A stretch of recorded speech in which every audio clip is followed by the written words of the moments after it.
الحمد لله نحمده ونستعينه ونستغفره ونستهدي ونتوب إليه ونعوذ بالله من شرور أنفسنا ومن سيئات أعمالنا من يهده الله فلا مضل له ومن يضلله فلا هادي له أشهد أن لا إله إلا الله وحده لا شريك له وأشهد أن محمدا عبده ورسوله لا نبي بعده اللهم صل وسلم على نبينا محمد وعلى آله وصحبه أجمعين قال الله تعالى في القرآن الكريم أعوذ بالله من الشيطان الرجيم يا أيها الذين آمنوا اتقوا الله حق تقاته ولا تموتن إلا وأنتم مسلمون يا أيها الناس اتقوا ربكم الذي خلقكم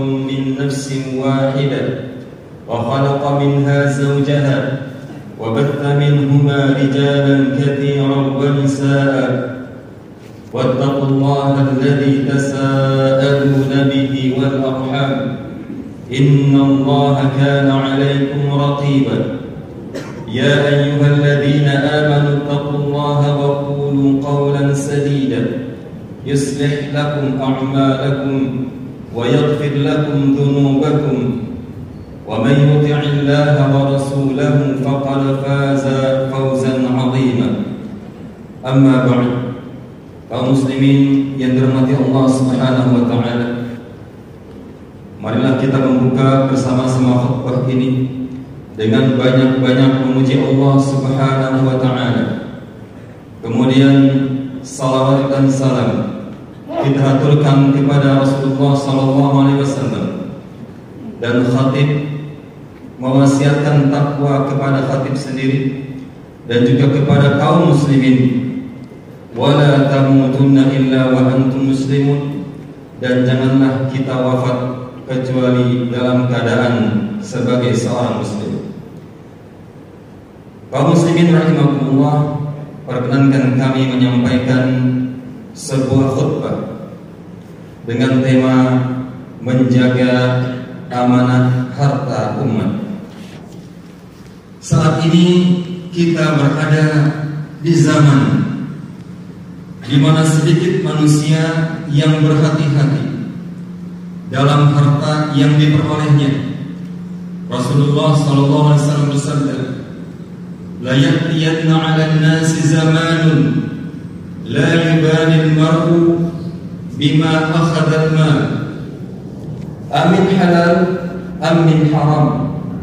Akan datang suatu masa pada manusia yang mana pada zaman itu seseorang tidak lagi peduli dengan apa yang diambil dari harta, apakah berasal dari yang halal atau dari yang haram.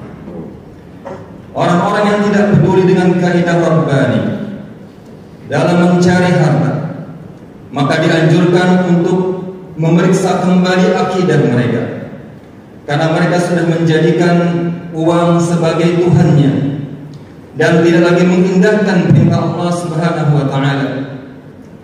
Para pemuja harta ini bukan lagi hamba Allah yang patuh, karena tautan hatinya pada harta menyamai, bahkan mungkin melebihi tautan hatinya pada Allah Subhanahu wa taala.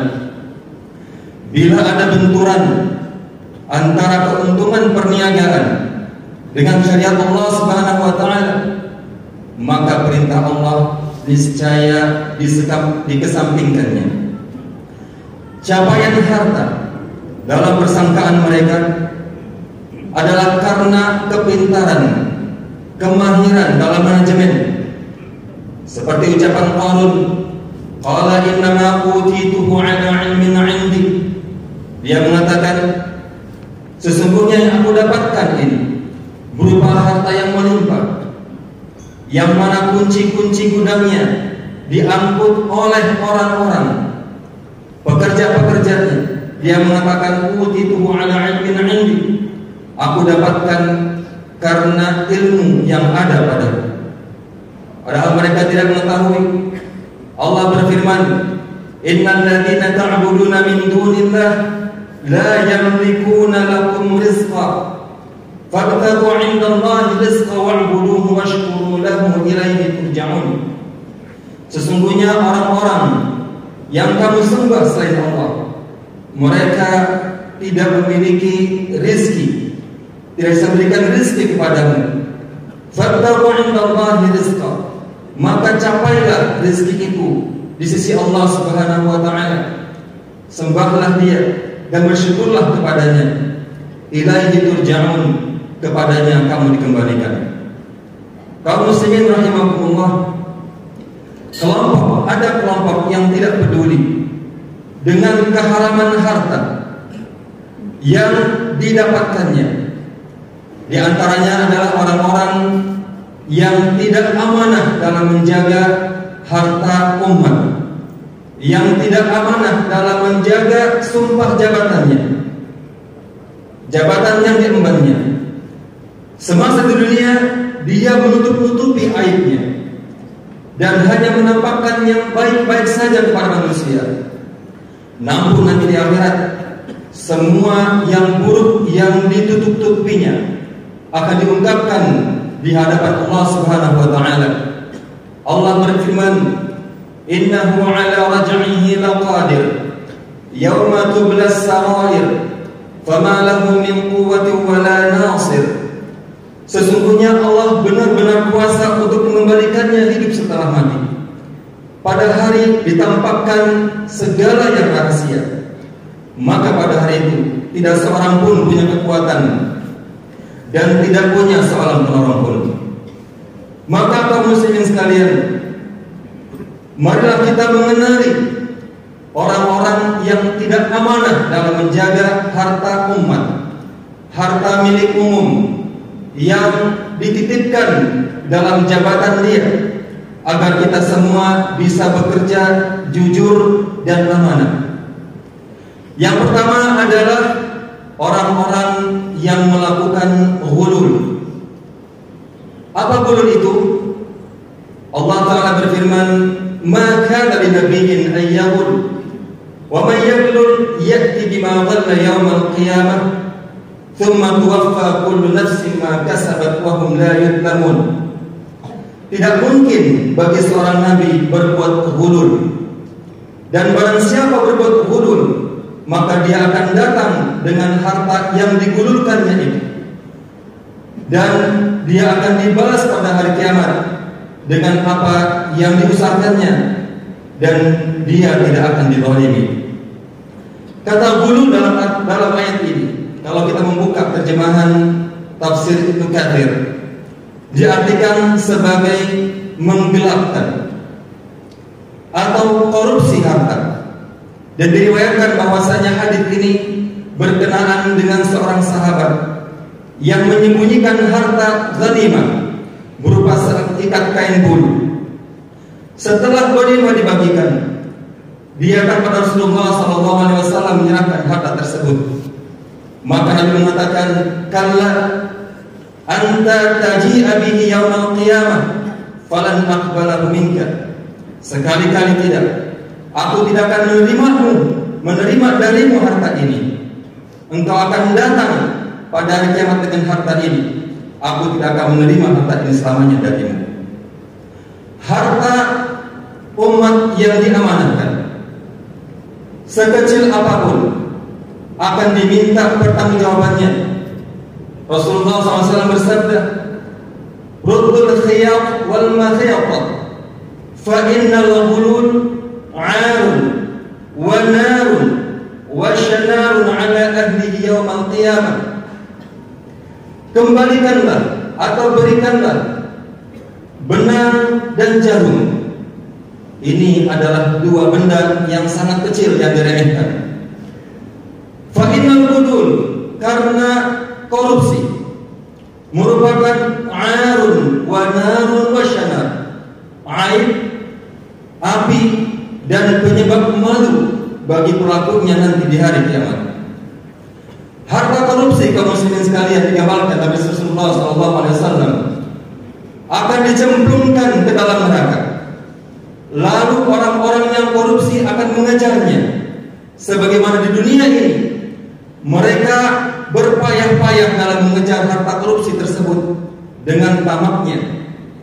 Sebuah hadis dari Abu Hurairah, dari ayatnya Rasulullah SAW bersabda, "Innal hajara la yurma bihi fi jahannam fayahwi 70 kharifan ma yablughu qa'raha."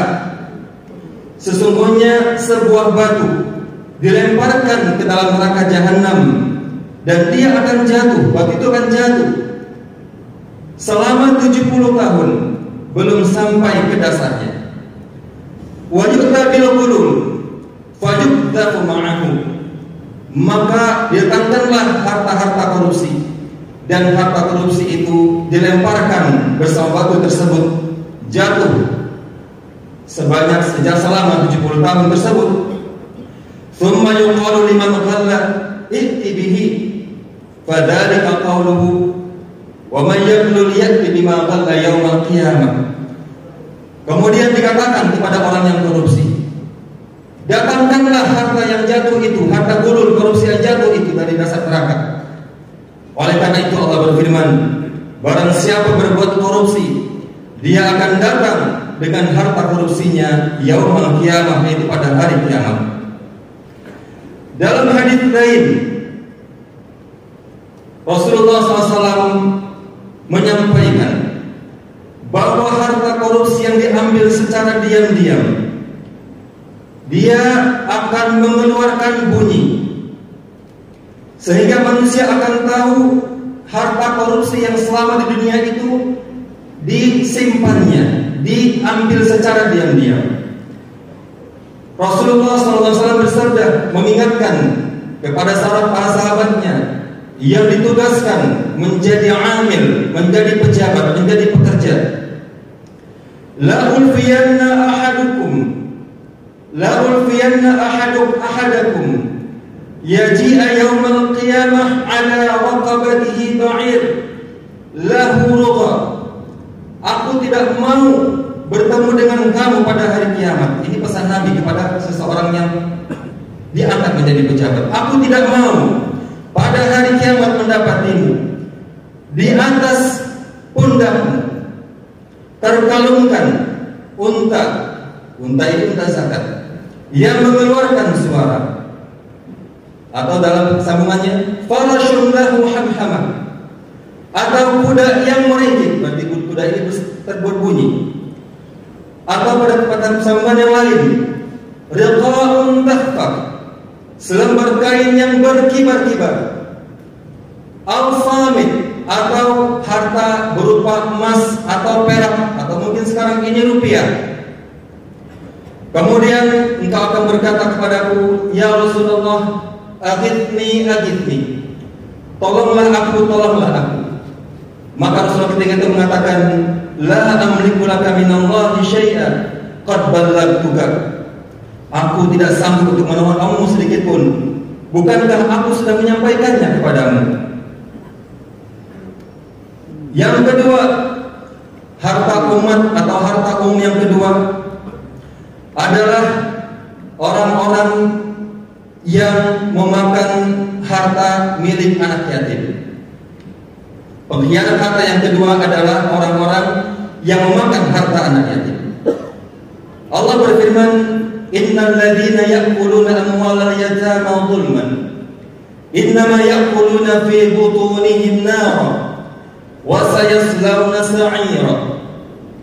Sesungguhnya orang-orang yang memakan harta anak yatim secara zalim, sesungguhnya dia memakan dalam perutnya api neraka, dan dia masuk ke dalam neraka sa'ir, neraka yang menyala-nyala. Suatu saat Rasulullah SAW berbagi cerita perjalanan Isra Mi'raj beliau kepada sahabat Abu Sa'id Al-Khudri. Beliau berkata, intalaqa bi ila khalqin min khalqillahi katsir, rijalun kullu rijalin lahu mishfaran kamishfari ba'in. Aku dibawa oleh Jibril kepada sekumpulan makhluk yang banyak. dan di situ ada laki-laki, banyak laki-laki, dan setiap laki-laki memegang 2 pisau seperti pisau yang dipakai untuk menyembelih ba'ir atau unta. Wa huwa muwakkalun bihim rijalun yafukkuna liha'a ahadihim. Kemudian dia pun ditugaskan, dan ada orang-orang yang membuka mulut untuk dibedah. Thumma yujaru bisakhratin, ketika mulut itu sudah dibelek, didatangkanlah sebuah batu besar, sakhratun min nar, fatuqdhafu fi ahadihim hatta yakhruja min asfalih walahum khuwarun wa surah. Kemudian dimasukkanlah batu besar dari neraka itu, dari api itu, ke dalam mulut-mulut mereka, dan masuklah sampai dengan ke bawahnya, maksudnya ke belakang ini. Dan ketika itu mereka menjerit dan menggeram karena sakitnya yang sangat. Faqultu ya Jibril, man haula? Aku bertanya, wahai Jibril, siapa mereka itu? Jibril menjawab, haula alladziina ya'kuluna amwalal yatama zulman, innama ya'kuluna fi butunihim nar wa sayaslawna sa'ira. Mereka lah orang-orang yang memakan harta anak yatim secara zalim. Sesungguhnya mereka memakan harta anak yatim itu, sesungguhnya mereka memakan api neraka, dan mereka akan masuk ke dalam neraka yang menyala-nyala. Kaum muslimin rahimahumullah, ternyata orang-orang yang memakan harta yang diamanahkan kepadanya diminta untuk menjaganya sebagai wali, karena anak yatim ini belum bisa menjaga, belum bijak menjaga harta, tapi dia memakannya. Maka orang-orang yang makan harta anak yatim ini, sejak keluar dari kuburnya juga orang-orang bisa mengenalinya. Yub'atsu yaumal qiyamah al-qaum min kuburihim ta'ajjaja afwahuhum an-nar. Akan dibangkitkan pada hari kiamat suatu kaum dari kubur mereka, yang mana di mulut-mulut mereka akan keluar api neraka.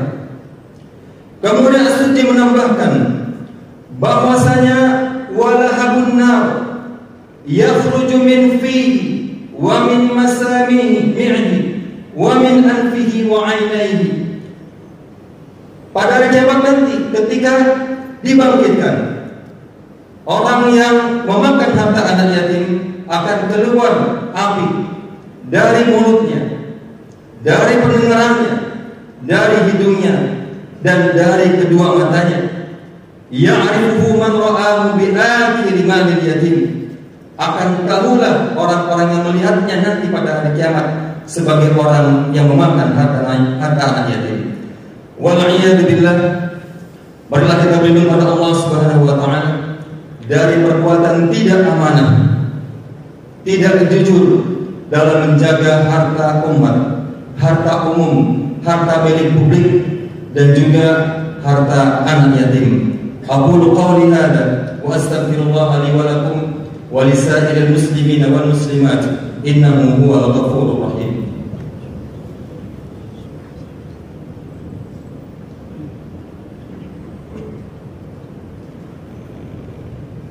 Alhamdulillahilladzi hadana li hadha wa ma kunna linahtadiya laula an hadana Allah. Asyhadu an la ilaha illallah wahdahu la syarika lah, wa asyhadu anna Muhammadan 'abduhu wa rasuluhu la nabiyya ba'dah. Qala Allah ta'ala fil Qur'anil Karim wa huwa asdaqul qailin, inna Allaha wa malaikatahu yusalluna 'alan nabi ya ayyuhalladzina amanu sallu 'alaihi wa sallimu taslima. Allahumma salli wa sallim 'ala nabiyyina Muhammadin wa 'ala alihi wa sahbihi ajma'in. Kaum muslimin sekalian, di khutbah yang kedua ini kami menyampaikan bahwasanya suatu saat ada seorang yang ditugaskan menjadi pejabat, menjadi amir. Setelah dia mendengar bahwasanya orang yang tidak jujur dalam menjaga amanah begini dan begitu, datang dia menghadap Rasulullah SAW dengan mengatakan, ya Rasulullah, aqbil anni amalan. Wahai Rasulullah, terimalah kembali dariku apa yang engkau amanahkan kepadaku. Rasulullah bertanya, wa madzaka? Kenapa demikian? Dia berkata, sami'tuka taqulu kadza wa kadza. Aku sudah mendengar engkau mengatakan ini dan itu tentang orang yang tidak amanah dalam menjaga harta umat. Kemudian Rasulullah mengatakan, wa ana aqulu dzaka. Aku mengatakan sekarang ini, dan benar ketika nanti pada hari kiamat orang-orang mengatakan, ya Rasulullah, tolonglah aku. Kata Rasulullah, aku tidak bisa menolong, la amliku laka minallahi syai'an. Aku tidak bisa menolongmu sedikit pun. Aku mengatakan sejak sekarang ini, dan saya pun sebagai khatib menyampaikan ini kepada semua jemaah sebagai penyambung lidah Nabi SAW. Man ista'malnahu ala ahadin falyajid biqalilihi wa kathirihi.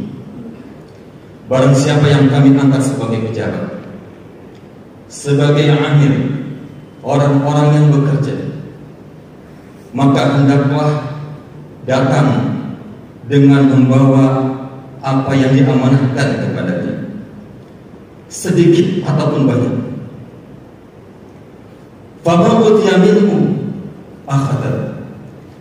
Apa yang diberikan kepadanya dari hak-haknya sebagai pejabat, sebagai pekerja, sebagai amil, maka silakan dia mengambilnya. Wa ma nuhiya anhu inta. Dan apa yang dilarang, maka hendaklah dia menahan diri. Allahumma ighfir lil muslimina wal muslimat wal mu'minina wal mu'minat al-ahya'i minhum wal amwat. Innaka sami'un qaribun mujibud da'wat ya qabil al-hajat. Allahumma a'izz al-islam wal muslimin wa ahlikil kafarata wal musyrikin wa dammir a'da'aka a'da'ad-din. Allahumma kfina bihalalika 'an haramik wa aghnina bi fadlika 'amman siwak. Rabbana hab lana min azwajina wa dhurriyyatina qurrata a'yun waj'alna lil-muttaqina imama. Rabbana atina fid dunya hasanah wa fil akhirati hasanah wa qina 'adzabannar wa adkhilna al-jannata ma'al abrar ya aziz ya ghaffar ya arhamar rahimin. Amin amin ya rabbal alamin. Ibadallah, innallaha ya'murukum bil 'adli wal ihsan wa ita'i dhil qurba wa yanha 'anil fahsya'i wal munkari wal baghi ya'idukum la'allakum tadhakkarun. Fadhkurullaha al-'azima yadhkurkum was'aluhu min fadlihi yu'tikum wa la billahi akbar. Allahu akbar.